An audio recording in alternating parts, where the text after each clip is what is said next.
विनोद अग्निहोत्री, विनोद जी मैं भी चाह रहा हूँ यहीं से शुरू करिए कि मान लीजिए अगर असम बीजेपी जीत लेती है और पुदुचेरी भी मान लीजिए निकाल लेती है, बाकी 3 नहीं जीत पाती है, तो क्या इसे 2-3 करके दिखाएगी और स्टेटस को रहेगा देश में, या लोग सोचेंगे नहीं मूड बदल गया है, फिर से राहुल गांधी और इंडिया गठबंधन का पलड़ा भारी हो गया? मूड बदलना तब माना जाएगा जब असम बीजेपी हार जाए। हाँ, क्योंकि देखिए बंगाल में बीजेपी बढ़ना चाहती है, सरकार बनाना चाहती है, लेकिन वहाँ ममता बनर्जी के साथ लड़ाई है, ममता बनर्जी सत्ता में है। वहाँ ये देखा जाएगा बीजेपी 76-77 सीटों पर रहती है या बढ़ती है या कम होती है, उससे एक मापदंड बनेगा। उसका वोट परसेंटेज जो 38% 40% है वो बढ़ता है या घटता है। जैसे लोकसभा चुनाव में उसके 18 से 12 सीटें हो गई, ममता बनर्जी 26 सीटों पर पहुँच गई, तो एक नैरेटिव बना कि बीजेपी वहाँ थोड़ा पीछे हटी। तो बंगाल में तो खाली इस आधार पर होगा उसका बीजेपी के हारने का। अगर बीजेपी हारती है बंगाल तो हारने का बहुत ज़्यादा मैसेज नहीं होगा, खाली उसका नतीजा क्या होता है, सीटें कितनी आती है, परसेंटेज कितना, जीत जाएगी तो कमाल ही हो जाएगा, फिर तो एक अलग ही नैरेटिव बनेगा। आसाम में अगर वो हार जाती है तो निश्चित रूप से मूड बदलने की बात कही जा सकती है, क्योंकि पिछले 10 साल से वो आसाम में सत्ता में है। पहले वो थे अपने क्या नाम है उनका, अरे वो मुख्यमंत्री कौन थे, सर्बानंद सोनोवाल, और अब हेमंत बिस्वा शर्मा है। तो अगर वहां हारती है बीजेपी, मतलब जहां तो सरकार में है, अगर वो सत्ता से हट जाए तब ऐसा लगेगा। केरल में और तमिलनाडु में क्या है, तमिलनाडु में तो लड़ाई एआईडीएमके बनाम डीएमके है। वहां अगर डीएमके फिर सरकार बनाती है तो डीएमके की वाहवाह होगी और माना जाएगा एआईडीएमके जो है वो कमजोर हुई है। इतने सारे उसके बावजूद दिनाकरन भी आ गए, वो भी आ गए, वो जो है सारे दोनों फैक्शन एक हो गए, सारी पार्टियां। उसके बाद भी अगर डीएमके बना लेती है अपनी सरकार तो डीएमके स्टालिन की तारीफ की जाएगी। और उसमें और देखो पेरियार का इशू पे आप याद किया, अन्नामलाई को हटाया गया था। अन्नामलाई ने पेरियार के बारे में जो टिप्पणी की थी उसकी वजह से एआईडीएमके अलग हुआ था। और सनातन वाले मुद्दे पर भी एआईडीएमके की लाइन वो थी जो डीएमके की लाइन है। इसीलिए सनातन के मुद्दे पर बीजेपी कैश 22 सिचुएशन में फंस गई थी तमिलनाडु में कि क्या करें। और उसके बाद अब वो फिर एआईडीएमके के साथ है, तो सनातन का बहुत मुद्दा बीजेपी वहाँ उठा नहीं पाएगी, क्योंकि एआईडीएमके की लाइन लगभग वही है, द्रविडियन पॉलिटिक्स वाली जो लाइन है। तो इसलिए, और वहाँ भी एआईडीएमके बड़ी प्लेयर है, बीजेपी उसकी जूनियर पार्टनर है, उसका खाली स्पेस। केरल में देखिए, केरल में 2 बड़े डेवलपमेंट हैं। एक तो केरल में एक वो अपने जो एक्टर हैं जो शायद लोकसभा चुनाव जीते थे ना बीजेपी से, सुरेश गोपी, तो वो एक सांसद वहाँ पर एक उनका है। दूसरा अभी तिरुवनंतपुरम में जो लोकल बॉडी है उसमें मेयर बना लिया बीजेपी ने अपना।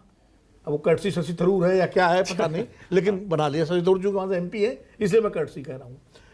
लेकिन अभी जो लोकल बॉडीज के बाकी चुनाव हुए सब जगह कांग्रेस ने स्वीप किया, तो जमीन पर कांग्रेस वहाँ अच्छी स्थिति में है। लेकिन जैसे अभी विजय जी ने कहा, या आशुतोष भी कहते हैं इस बात को कि मतलब जीत करके हारना कांग्रेस से कोई सीखे है, या जीत के मुंह से हार निकाल लाना कांग्रेस से कोई सीखे, तो उसमें कांग्रेस को महारत हासिल है। तो इसलिए क्यों कांग्रेस में क्या होता है, जब सरकार आती दिखती है तो वहाँ मुख्यमंत्री कौन बनेगा, वो झगड़े शुरू हो जाते हैं, कैबिनेट बनने लगती है, और वो अधिकारियों से बात होने लगती है, एडवांस लिए जाने लगते हैं, जो सब चीजें जो है प्रोग्राम। तो ऐसे में कांग्रेस मुख्यमंत्री तब यही सतीशन साहब, हाँ, रमेश चन्नीताला है, शशि थरूर और केसी वेणुगोपाल भी अपने बैठे हुए सबसे ऊपर है। तो कांग्रेस, लेकिन आज की तारीख में जमीन पर कांग्रेस मजबूत स्थिति में है। जो वहाँ फैक्टर है, देखिए मुस्लिम वो पूरा यूडीएफ के साथ है, आईयूएमएल और कांग्रेस के साथ।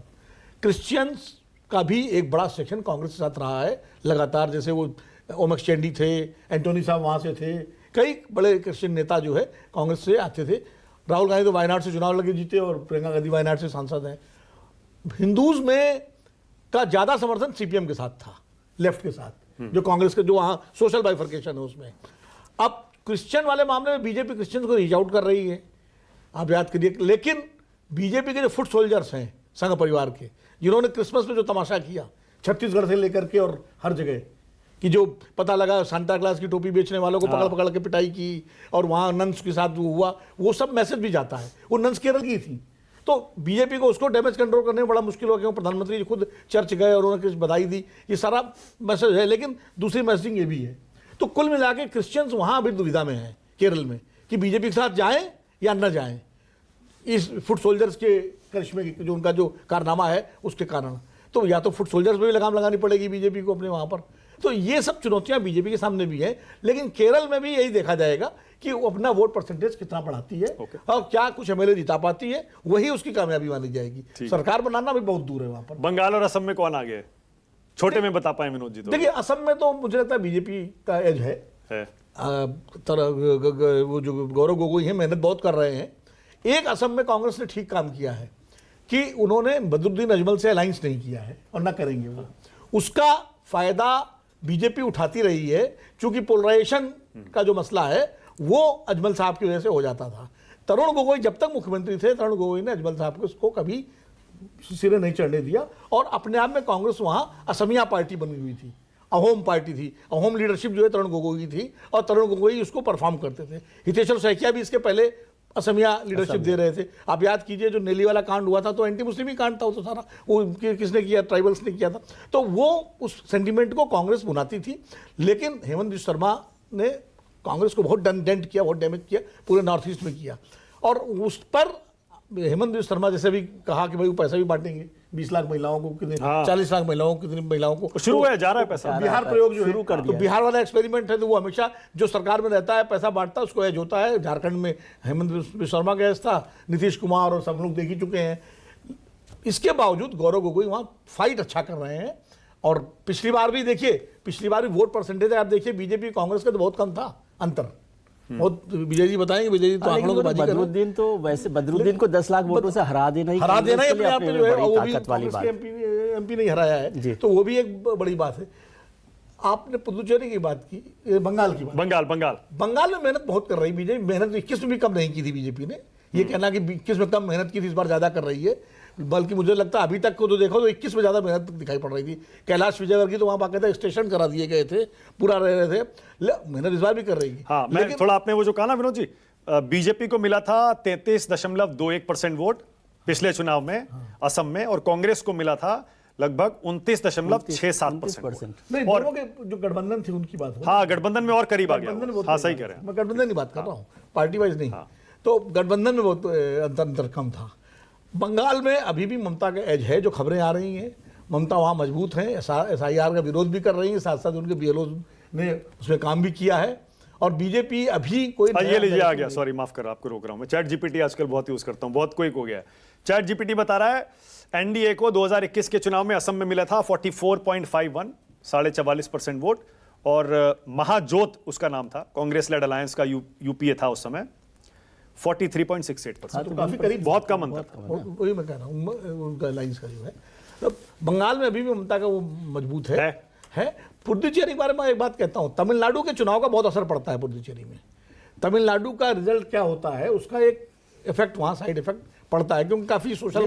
पुडुचेरी में तो पिछली बार बीजेपी एनडीए ने बना ली ना, वो तो रंगास्वामी की वजह से बनाई थी वो। एनडीए बीजेपी मिलके नहीं थी, वो रंगास्वामी का, चूंकि जो नारायण स्वामी और रंगास्वामी का झगड़ा था और कांग्रेस ने मिसहैंडल किया रंगास्वामी को। रंगास्वामी वहाँ एक पॉपुलर लीडर है, आज भी जो है वो उनकी स्थिति वही, जैसे मनोहर पर्रिकर गोवा में बहुत पॉपुलर थे, वैसे रंगास्वामी भी वहाँ मोटरसाइकिल पे चलने वाले बड़े पॉपुलर लीडर हैं। इसलिए वो उसका फायदा बीजेपी ने उठाया था। और किरण थी आपकी, क्या नाम, किरण बेदी राज्यपाल बन के उपराज्यपाल, तो वो था। लेकिन एक बात मैं बताऊं कि इस पूरे 5 राज्यों के चुनाव में जो बीजेपी के लिए सबसे ज्यादा चैलेंजिंग है वो पश्चिम बंगाल ही है, क्योंकि वहां वो अपनी संभावनाएं देखना चाहती है।